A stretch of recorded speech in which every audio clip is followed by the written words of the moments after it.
Olá pessoal, aqui é Ricardo Martins. Eu sou Lucas Calegari. E hoje estamos aqui com um convidado muito especial, Vinícius Cordoni, da VCRP. Obrigado, gente. Obrigado pelo convite. É sempre um prazer estar aqui com vocês. Bem-vindo, Vinícius. Bem-vindo, Vinícius. Bem, gente, o Vinícius é um colega meu aí de alguns bons anos e ele está à frente da VCRP. A gente pode falar que é uma assessoria de imprensa moderna. Eu falo muito isso, eu gosto muito do trabalho dele porque é um trabalho de uma assessoria de imprensa bem diferenciado, na minha opinião. E Vinícius, conta um pouco pra gente aí o que é a VCRP, como você começou, fala um pouquinho também das empresas que você trabalhou e como que você pode ajudar aí os profissionais que estão nos ouvindo. Legal, obrigado aí mais uma vez pelo convite.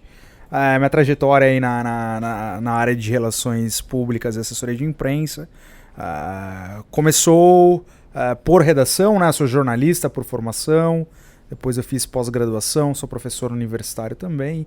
Fiquei um tempo em redação e recebi um convite para trabalhar em uma tradicional agência. Atendi uma conta muito importante no começo, que era Guaraná Antártica, né? Eu cuidava toda a parte de refrigerantes e não alcoólicos da Ambev.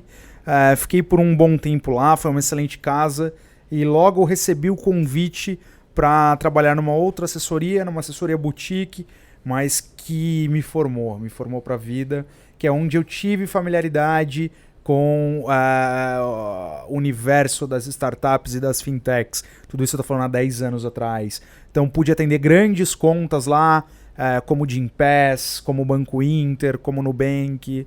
E isso, as startups começaram a tomar conta da minha vida, até que eu recebi um convite do Banco Neon para ser um executivo de comunicação do Neon, saindo aí do mercado de agências e virando cliente, né? Como a gente fala, mudando do lado do balcão. Depois do Neon recebi um convite da Evino e de tantos convites que eu recebia, eu vi que era um mercado que estava carente, né? Uma agência especializada em startups e fintechs, e tive um insight de criar a VCRP. Temos aí 2 anos de atuação, hoje já está com 20 pessoas, temos 34 clientes, e a gente está trabalhando de uma forma mais ágil e, como eu brinco, sem olhar a assessoria de imprensa como um produto de prateleira. Eu brinco que eu não sou um Doritos na prateleira do Carrefour. Cada cliente tem a sua necessidade, tem o seu desejo, então a gente sempre avalia caso a caso qual é a melhor estratégia. Você não é o Doritos do Carrefour, então é a Air Fryer da Polishop que todo mundo quer. Vou puxar a sardinha pro meu lado também. É lógico. Também a passagem pela Polishop foi muito boa. É um excelente trabalho que você fez lá. E aí isso é muito legal, Vinícius, esse todo o trabalho que você faz, porque eu sempre acompanhei muito, né? E a gente com essa relação próxima que a gente tem, eu vejo muito de perto o seu trabalho. E eu falo, caraca, isso é uma assessoria de imprensa que as empresas precisam hoje. Que ela está visando ali sim aparecer nos principais veículos, mas também está pensando no resultado que o cliente ele quer, que é download do aplicativo. Você mesmo já falou isso uma vez. Isso, eu costumo brincar a vaidade versus o resultado, né? Toda assessoria de imprensa gosta de entregar uma capa de valor econômico, gosta de entregar aquela matéria no Estadão, mas será que é isso que vai fazer diferença para o cliente? Quando fui executivo do Banco Neon, estar no Valor Econômico, um dos principais jornais do Brasil, era excelente, mas o nosso objetivo era B2C. Eu precisava de download do aplicativo. Então, estar em veículos geeks, como Canaltech, Tecmundo, Tech Tudo, naquele momento fazia muito mais sentido. Então, esse lado do balcão permitiu que eu entendesse o que de fato vai mudar a vida do cliente e não o que vai alimentar o meu relatório de clipping. É verdade. E eu vejo esse grande diferencial. Eu conheço muitas outras assessorias de imprensa já como cliente, né? Quando eu fui cliente, eu já trabalhei com muitas outras assessorias também e eu via o quanto antiquado era a forma de atuação deles, né? Onde a empresa estava indo para um caminho, se modernizando, se atualizando, aderindo aos canais sociais, e a assessoria de imprensa ainda estava com algumas barreiras. Você fez uma vez um trabalho com a Sauari Jeans, não foi? Foi. E você fez um trabalho muito forte com alguns influenciadores digitais, né? Sim. E eu lembro disso quando a gente pediu para a nossa assessoria de imprensa, isso eu estava numa empresa, só não vou falar agora o nome, a assessoria de imprensa falou, a gente não faz esse trabalho com influenciadores porque a gente só faz um trabalho de relação com jornalistas de veículo. Como assim, né? Mas esses influenciadores, eles são importantes. Estão ali, vão gerar o resultado que a gente quer. Por que você não pode falar com o cara só porque ele não é um jornalista, né? Então eu não entendia isso, né? Eu falar com o jornalista é legal, é importante, mas você também tem um outro público que é um grande, são influenciadores também. E aí você fez esse trabalho com a Sawari, né? E foi bem positivo, né? O resultado que você obteve com eles, né? Sim, é por isso que eu também me classifico como uma agência de relações públicas e não só assessoria de imprensa, né? Sim. Porque você precisa falar com mais públicos de interesse, mais stakeholders. Hoje, quem não colocar influenciadores dentro da sua estratégia não vai ser visto, não vai ser lembrado. A gente tem outros pontos também que as relações públicas elas podem ajudar, negociação com o governo, né, com outros públicos de interesse. A gente ainda associa muito esse termo ao relacionamento com a imprensa, então eu acho que isso já está bem ultrapassado. Você que nos descobriu agora, através das plataformas de podcast, acesse truí.com.br para conhecer um pouco mais sobre nós e truí.com.br/novidades. Lá a gente tem todos os links das plataformas de podcasts. Tem um canal para você se inscrever e receber em primeira mão sempre que um podcast for ao ar. Toda semana nós temos podcasts. Dá uma olhada nos podcasts anteriores, que tem muita informação boa. E se inscreva em nossas redes sociais também. A gente está no Instagram, Facebook, YouTube, LinkedIn, enfim, Pinterest também. Tudo como Truí Digital. Vinícius, para quem quiser acessar teu site, tuas redes sociais, qual é o endereço que eles podem te encontrar? No Instagram, @Vinícius Cordoni. Em breve será @VCRP. No site viniciuscordoni.com. Em breve também vcrpbrasil.com e no LinkedIn Vinícius Cordoni Relações Públicas, o perfil da empresa, ou Vinícius Cordoni, o meu perfil. Lá eu sempre conto um pouquinho das estratégias após, de fato, terem repercussão. Bom, serviço dado, vamos lá ao tema de hoje. Como o Vinícius bem estava dizendo, né, uma das novidades do universo da comunicação é a relação pública digital, que vai bem além de sugerir pauta para a imprensa, emplacar ali um release do teu cliente na grande mídia. É realmente fazer aí conectar com em vários ambientes, influenciadores, etc, etc. Ainda que o objetivo seja o mesmo da área tradicional, que era só emplacar ali a nota, a ferramenta principal é outra, a internet. Certo, para começar eu queria que você contasse um pouco sobre a relação pública digital e o que diferencia do modo de trabalho do offline. Cada dia mais as pessoas, e aí não tá só num embate de geração, eu acho que há 2 anos a gente associava muito os canais digitais à geração millennial, e hoje todo mundo está conectado, né? A forma de acessar conteúdo, de acessar produtos, de acessar novidades mudou. Hoje em dia as pessoas, antes elas entravam no site do veículo para ler a notícia. Hoje elas estão ali no Facebook, clica aqui, sobe. A notícia chega até elas. A notícia chega até elas. Então, cada vez mais a gente tem que olhar para isso. E a gente tem que ter um cuidado também, que muitas vezes a gente está preocupado com aquele veículo tradicional e um influenciador no LinkedIn pode resolver, principalmente se for uma estratégia B2B, né?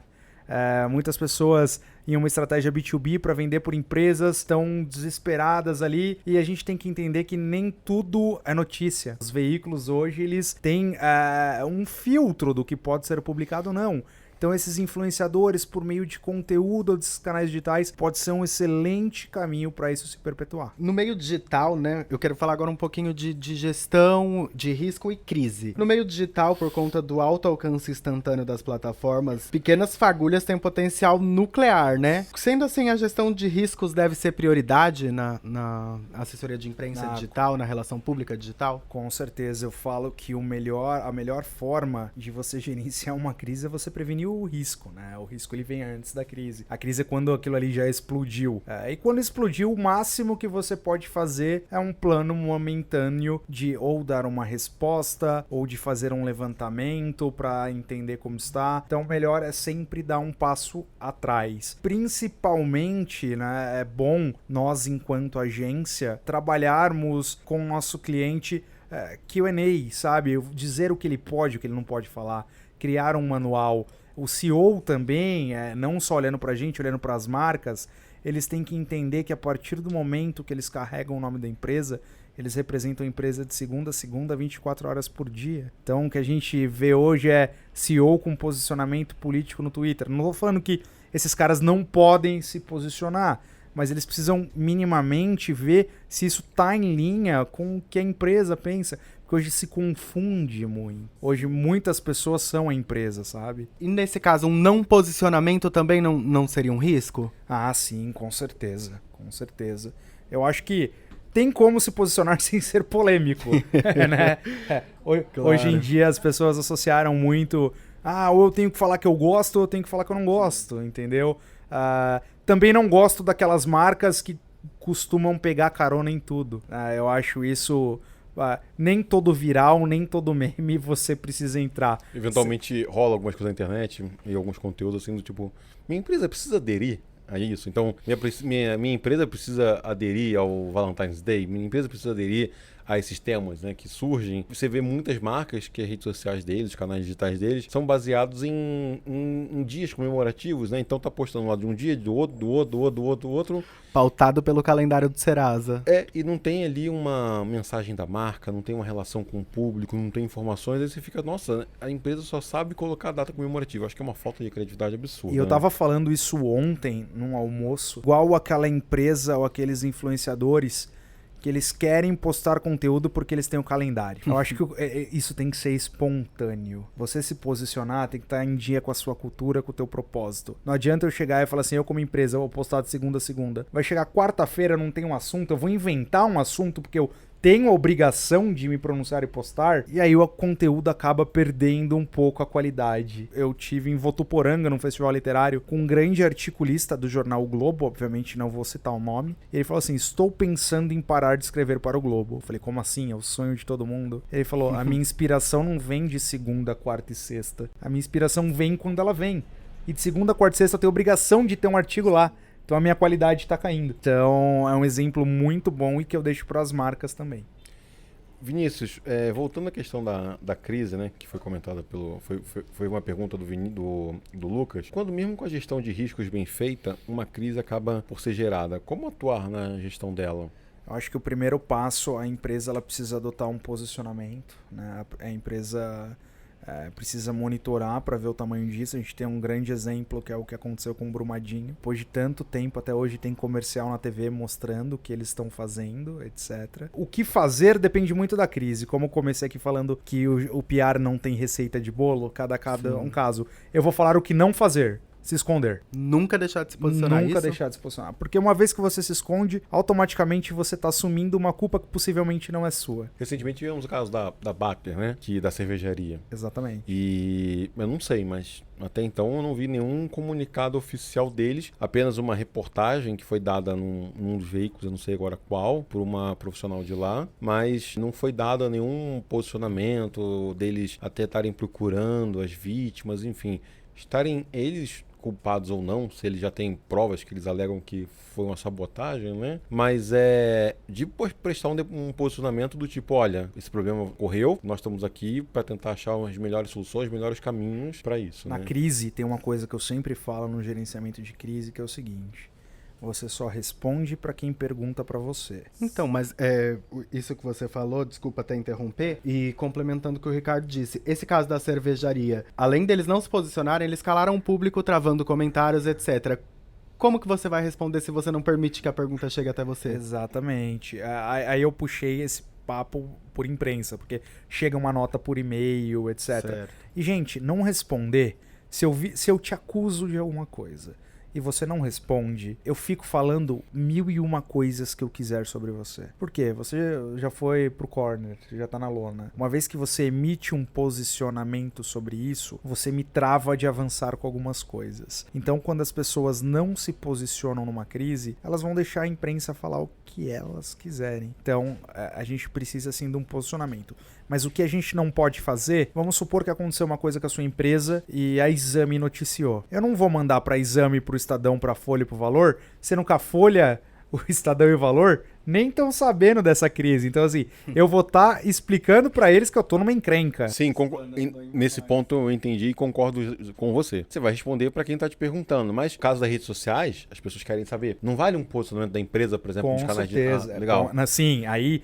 olhando para essa estratégia digital, redes sociais, sim. E como você bem colocou, travar comentário, excluir comentário, não é de longe o melhor a se fazer. Eu acho que é meio que dizer pro público, cala a boca, não quero ver não quero saber o que você assim, tem a dizer. Errei, tô sofrendo, deixa eu aqui no meu cobertor que eu tô chorando muito porque eu perdi dinheiro. Seguindo essa linha, né? Você falou da assessora de imprensa, tem uma coisa que eu falo, e falo muito isso nas minhas palestras, é o aftermarketing. É o que a sua empresa ela faz depois de vender. Então, como a sua empresa ela tá no Reclame Aqui, como a sua empresa está nas avaliações do Google Meu Negócio, do Facebook, do Instagram, dos sites. Então, muitas empresas acabam não dando atenção para lá, né, para esses canais. Tem inúmeras reclamações sendo feitas lá e o público, quando vai procurar pela empresa, ele fala, opa, peraí. Teve uma vez, numa consultoria que eu dei para uma empresa, uma das respostas que estava uma pessoa no Reclame Aqui, mandou uma mensagem lá, falando sobre que estava insatisfeita com a empresa, que era enganação, tudo mais. E a empresa então respondeu, calúnia era crime, que a pessoa ia ser processada, que não sei o quê. Uma resposta tão ameaçadora, né? E eu falei assim para eles, olha, você acha que alguém que está em dúvida em comprar o produto de vocês, quando olha uma mensagem dessa, ele vai ter confiança? Porque se quando ele reclama, quando ele está com um problema, ao invés de vocês solucionarem, ele pode estar errado na reclamação dele, mas vocês precisam explicar para o público que ele não seguiu um procedimento ou que vocês fizeram tudo corretamente, mas vocês falarem que a pessoa que vão processar a pessoa, isso é um tiro no pé. Ah, porque a dona pediu. Deixa eu ir lá falar então com a dona e a gente conversa sobre isso. E eu falei para ela assim, imagina se você vai numa loja comprar, eu dei o exemplo de uma bolsa que estava na mesa dela, você vai numa loja comprar essa bolsa e lá tem uma pessoa falando que a bolsa estragou e tem um segurança dando porrada na pessoa e tirando ela de lá. Você vai ter coragem de comprar, investir dinheiro tão alto numa bolsa dessa, sabendo que se você for reclamar, você vai sair de lá espancada? É assim que as pessoas estão vendo no Reclame Aqui a sua empresa. Então esse ponto do aftermarketing é exatamente como as empresas se posicionam depois que a venda é feita. Né? Eu sempre brinco que o melhor do que vender é vender de novo para a mesma pessoa. E uma outra coisa também que eu gosto, pegando esse paralelo, uma estratégia de PR muito forte hoje não é só para o cliente final. As empresas estão preocupadas com o que os colaboradores estão falando em Love Mondays da vida, entre outras. Então, muitas empresas me procuram, Vinícius, eu preciso de uma estratégia para a marca empregadora. Eu preciso mostrar que somos uma empresa preocupada com os funcionários. Que eu brinco, ter um escorregador e uma piscina de bolinha não é mais pauta, tá, gente? Hoje todas as empresas têm um escorregador e uma piscina de bolinha.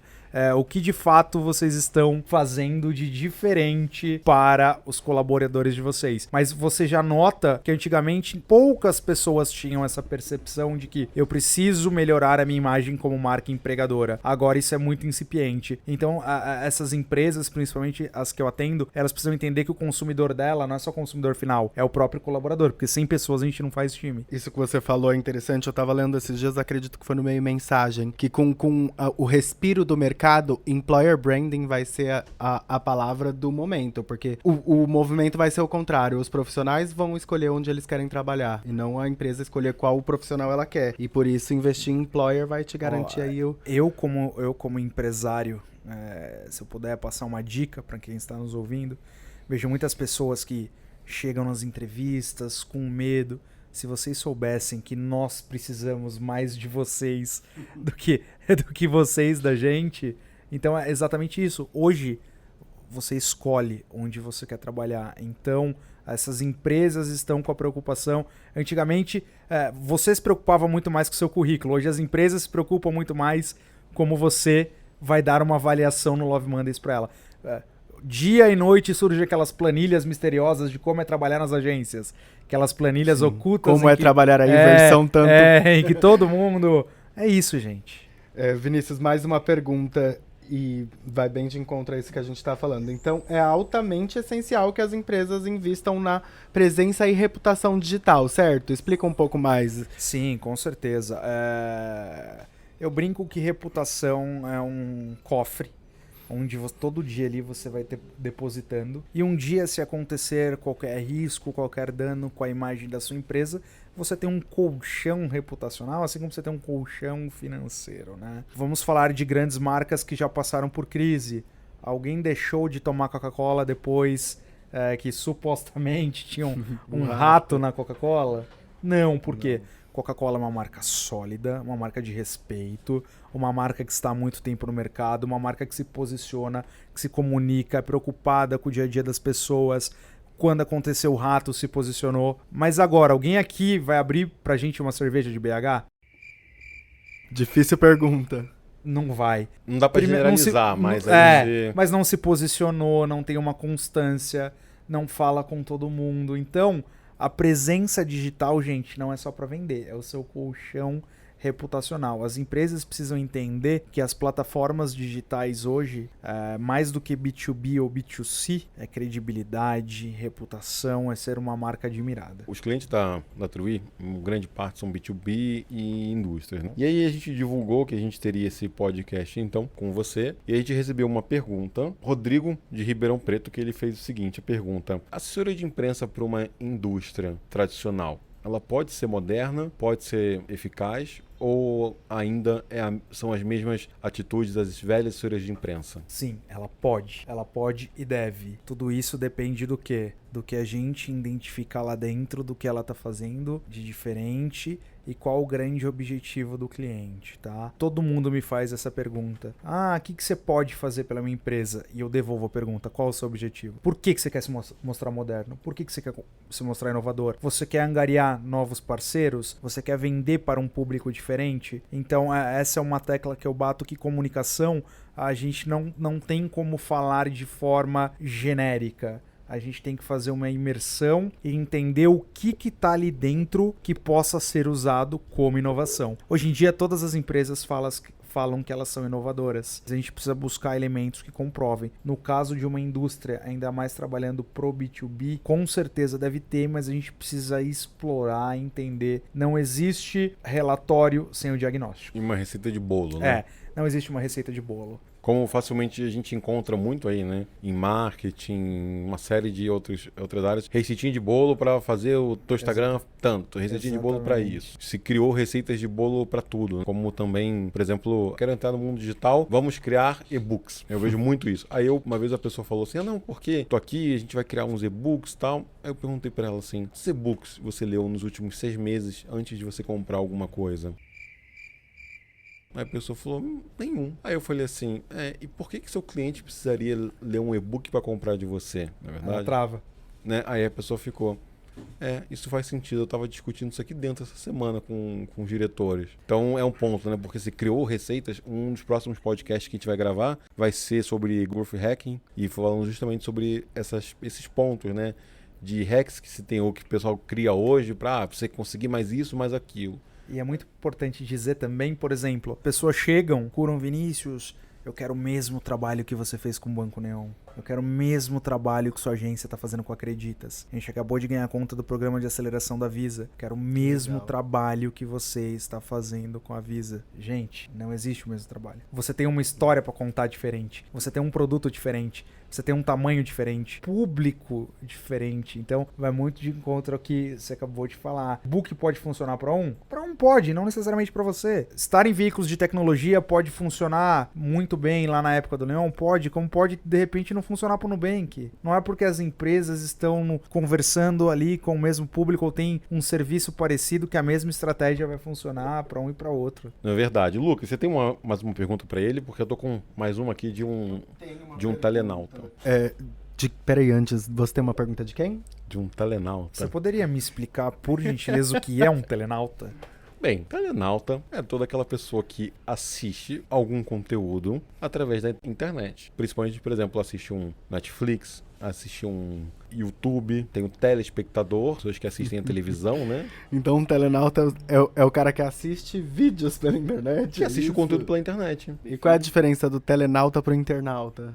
O internauta é aquele que interneia, tô brincando. Vamos lá. Não sei qual que é a diferença, só sei que o internauta somos todos nós.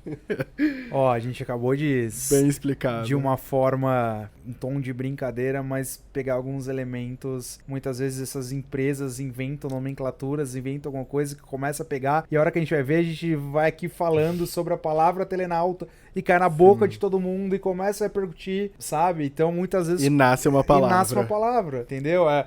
Por exemplo, hoje no mundo das startups eu preciso rampar. O que é rampar? É um dicionário e que pode cair nas graças de todo mundo aí. E aí fica assim, né?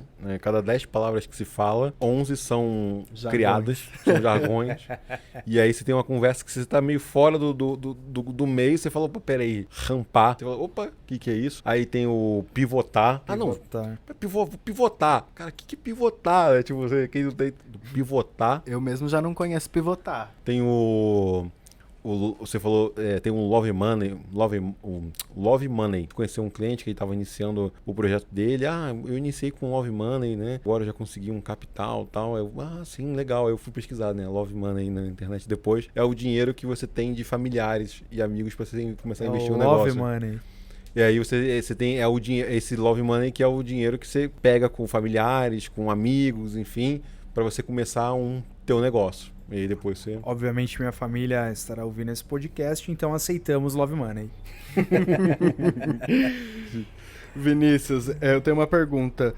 E para aquela empresa, aquela companhia que ainda está lá nos tempos, há muito tempo atrás, analógico, e quer começar a trabalhar a sua reputação através do PR digital, quais são os primeiros passos para esses caras? Eu acredito que o primeiro passo é acreditar na força disso. Porque não adianta a empresa que está no lado arcaico querer ir para o digital sem primeiramente acreditar. E outra coisa que eu sempre falo, vou dar um exemplo, mas não vou dar nomes. Na época do Neon, um grande grupo criou o seu próprio banco digital. E aí você entrava em contato, na época que o saque humanizado, de falar, oi cara, como você tá, tudo bem? Igual, alguém já ligou pro Netflix? Liga pro Netflix só pra conversar com eles. Porque assim, é uma aula de experiência do cliente. E esse banco era um banco tradicional e viu que as fintechs estavam chegando fazendo barulho e ele teve uma grande ideia. Vou fazer uma fintech aqui dentro. E aí você mandava uma mensagem. E aí, cara, beleza? Você tá trampando? E aí, cara, tudo supimpa? Então assim, sabe? Você queria ser descolado, mas você não era descolado. Soava forçado. Então o primeiro passo é acreditar e o segundo passo é assuma a sua identidade e vá aos poucos conversando com um novo público. Não é porque é digital que precisa ser descolado, não é porque é digital que você precisa mudar seu logo. Eu acho que existem formas sutis de fazer isso. Chega a beirar assim, a comunicação, o bizarro, né? Você querer dar uma virada de chave totalmente, é o que eu costumo brincar. CEO de grandes corporações sempre usaram terno. Aí vão fazer aquelas pautas de employer brand e eles vão de bermuda. E você sabe que não é ele ali. As pessoas da empresa sabem que aquela não é a cultura. Então não precisa de bermuda. Você pode, primeiro, um exemplo claro. Primeiro, tira a gravata. Depois, tira o paletó. Depois, uma peça por vez. Abre um botão. Depois, dobra a manga. Então eu acho que a dica é não vá com muita sede ao pote querendo ser quem você não é. E no digital não é diferente, né? As marcas querem se modernizar e acabam tendo uma atitude na internet que de fato não é a mesma que se encontra dentro da empresa. Os próprios funcionários percebem isso. O consumidor, ele também percebe essa diferença quando ele está relacionando com a marca pela internet e ele vai ligar no saque, tem um péssimo atendimento, ou ele vai a uma loja e também tem um péssimo atendimento. Essa modernização da empresa ela precisa ser aplicada em todos os canais. Como também a empresa não adianta querer ser moderna de um dia para o outro e começar a colocar coisinhas nas mesas dos funcionários achando que a partir de agora a empresa é moderna. Resumindo tudo isso, você vai querer parecer descolado, mas vai ficar parecendo o Silvio Santos de férias em Orlando. Exatamente isso. Com aquele bermudão. Vinícius, tem uma pergunta aqui da Andresa de São Carlos, que ela quer saber o primeiro objetivo que ela precisa ter dentro da empresa para iniciar um trabalho de assessoria de imprensa. O primeiro objetivo, ela complementa a pergunta: o que minha empresa precisa olhar para dentro para entender já é o momento correto para eu avançar com assessoria de imprensa? Eu brinco que sempre o momento correto é quando minimamente você tem algo que já possa ser entregue. Mas o que, por exemplo? Você está falando isso, e se eu fabrico, sei lá, peças pneumáticas XPTO? o que eu estou entregando? Eu tenho uma empresa de 30 anos de mercado, por exemplo, dando um exemplo de indústrias, né? O que eu posso entregar? Primeiro você tem que, olhando para a imprensa, você tem que desmistificar que você só tem os veículos que você conhece. Existem veículos especializados. E aí você pode parar e pensar, o que eu tô querendo? Existem N estratégias de PR, tá? As empresas precisam olhar e falar, eu tô precisando de investidor, eu tô precisando de cliente, eu tô precisando de parceiros, eu tô precisando de funcionários. Então não é o que eu preciso olhar primeiro, e sim... o objetivo que você falou lá atrás. Exatamente, o que eu tô precisando no momento. Né? Uma coisa que eu sempre brinco, me pediram uma proposta para uma empresa na área de saúde. E, além da gente ter o caderno de saúde dos principais jornais, hoje a gente tem muitos blogs e essa empresa ela vende equipamentos para médico. A gente tem muitos blogs, sites, voltamos para a questão dos influenciadores que falam direto com esse público. Por exemplo, nós de comunicação, nós lemos Meia Mensagem, nós lemos PropMark, nós ouvimos o podcast da Triwi. Para muitas pessoas você fala de Meia Mensagem, essas pessoas, o que é Meia Mensagem? Então, a gente tem que acreditar que tem público sim buscando conteúdos especializados. E aí pode ser o grande caminho. Estamos tendo uma aula de PR aqui. Eu realmente não percebia isso. Qual que é o objetivo que eu preciso olhar aqui dentro da empresa, né? Para poder entender como que uma assessoria de imprensa vai me ajudar. Essa questão de falar, eu preciso de mais clientes, eu preciso de um investidor, eu preciso, né, me relacionar dessa forma com o mercado. Eu preciso até ter presença, eu preciso começar... Sabe? Dá pra ter sua presença? Eu posso falar assim, Vinícius, eu quero te contratar pra ter presença. Tem muitas pessoas que falam assim, Vinícius, eu preciso de um trabalho porque tem um concorrente que ele não representa 10% do que eu represento no mercado, mas o cara tá fazendo barulho. Então assim, eu preciso me posicionar, eu sou o pioneiro disso. E eu falo, pessoal, pioneiro não é quem faz primeiro, é quem aparece primeiro. Você falou uma vez pra mim, eu não sou o melhor assessor de imprensa do mercado, mas eu sou aquele que melhor sabe se comunicar e divulgar o que faz. Não é isso? Ou eu tô errado? Eu sempre falo isso, de longe, eu não sou o melhor assessor de imprensa do mercado, mas eu sou o que mais se engaja e o que mais gosta de estar mostrando o que é o nosso mercado, dentro da minha agência mesmo. E isso é minha filosofia, eu contrato pessoas melhor do que eu, porque se fossem pessoas com o mesmo temperamento que o meu, talvez o negócio não estivesse crescendo do jeito que tá. Então, às vezes você se esforça pra estar lá, mas a partir do momento que você cria uma presença, o público já te percebe como isso. Quando as pessoas... aconteceu um fato muito curioso. Tava no shopping com a minha esposa e uma pessoa falou, você é o Vinícius Cordoni da agência da Acreditas? Eu falei, sou lá, eu te acompanho no LinkedIn. Eu me senti o Caio Castro de Osasco. Uma pessoa me reconhecendo no shopping. E sabe... Porque eu engajo, eu gosto de levar o conteúdo, eu gosto de disseminar a palavra do PR. Essa é uma aula que a gente também está tendo aqui e certamente nossos ouvintes aí vão gostar muito desse conteúdo. Espero que estejam gostando aí de tá ouvindo essa aula. Quem estiver ouvindo, não procure no LinkedIn, senão a história do Caio Castro não vai pegar bem. Que é totalmente diferente.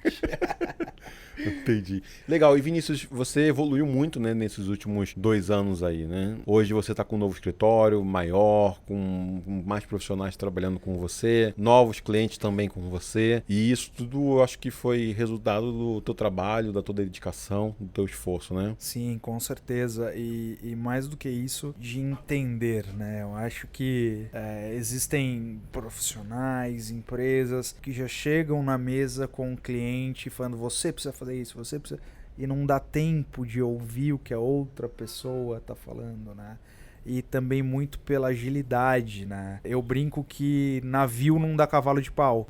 Agora um jet ski consegue dar um cavalo de pau facilmente. Então, para a gente trabalhar de uma forma mais personalizada, a gente consegue mudar uma estratégia no meio do caminho que talvez aquelas big agências que você precisa reportar para o gerente, que passa para o coordenador, que passa para o diretor, passa pro VP, que passa pro presidente, que vai descer na escala, já acabou o timing da notícia. Então eu acredito que a personalização do trabalho, entender e ouvir o cliente são alguns dos elementos que estão fazendo a gente crescer bastante, assim como vocês também, que é um trabalho que eu acompanho, é um trabalho que uso, indico e promovo o que a Triwi vem fazendo no mercado. Legal, muito obrigado, Vinícius, pelo elogio. Certo, Vinícius. Então, aqui para finalizar, quais conselhos você deixa aí para as empresas que querem trilhar esse caminho, criar reputação e ser notado? Cara, os conselhos que eu deixo, primeiramente, acreditem. Não tem como você começar um trabalho já beirando a desconfiança. A pior coisa, eu brinco que antes de eu vender a minha agência, eu preciso vender o meu mercado. 90% dos meus clientes falam, eu já tive uma experiência um pouco ruim com PR. Aqui acontece isso. Então eu tô meio ressabiado. Então, assim, tenham confiança para todos os lados. E primeiro, identifiquem o que você quer. Muitas empresas deixam na mão das agências pra gente ditar a rota de onde elas têm que seguir. E eu acho que não é isso. Um briefing contrário. E eu acho que não é isso. As pessoas, criam um texto, criam um artigo de opinião pra mim. Tá, mas o que você quer falar? Qual que é seu tom? Você é um cara mais provocativo? Você é um cara mais tranquilo? Qual é a linguagem que você usa?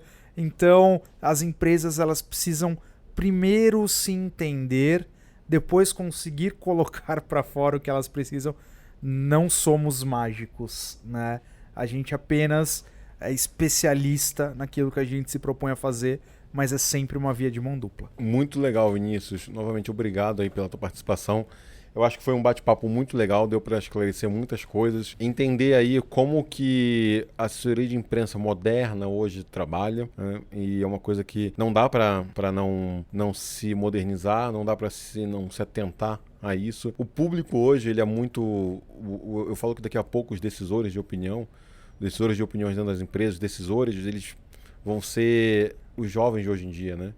E eu falo, a sua empresa, ela já está se posicionando para a galera de 15 anos de idade, que daqui a 5 anos já vai estar consumindo a tua marca, ou muito menos, né?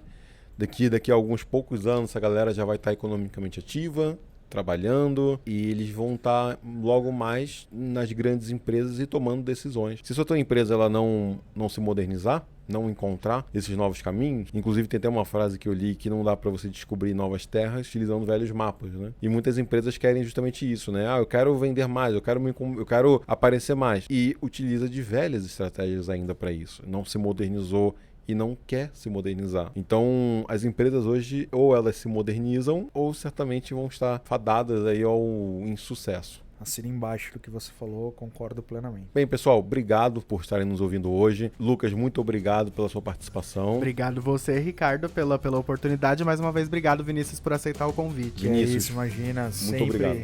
Sempre vou aceitar o convite de vocês. Gosto de estar aqui. Sempre que precisar, conte comigo. Tô precisando agora. Tá pra você?